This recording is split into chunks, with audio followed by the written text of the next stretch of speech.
Hello friends, நான் உங்கள் கார்த்திகா. இன்றைக்கி வந்து சித்திரை வருஷப்பிறப்பு. நாங்கள் வீட்டில் வீட்டு சாமி அப்படின்னு சொல்லிட்டு சித்திரை வருஷப்பிறப்பு அன்றைக்கி சாமி கும்பிடுவோம். எப்படின்னா, நம்ம வீட்டில் பிறந்து இறந்தவங்க, அதாவது கல்யாணம் வரதுக்கு முன்னால் இறந்துட்டாங்க அப்படின்னா அவங்க கன்னி தெய்வமாக வழிபடணும்.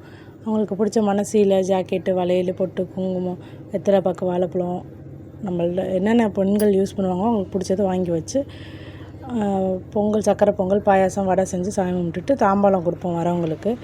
தாம்பாளத்தில் என்னென்ன பொருட்கள் வச்சுருக்கேன், அது ஒவ்வொரு பொருட்கும் என்னென்ன பலன்கள் அப்படிங்கிறத அடுத்த வீடியோவில் சொல்கிறேன். சாமியெல்லாம் கும்பிட்டு முடிச்சுட்டு ஈவினிங் போல் பக்கத்தில் இருக்க கோயிலுக்கு போயிருந்தோம்.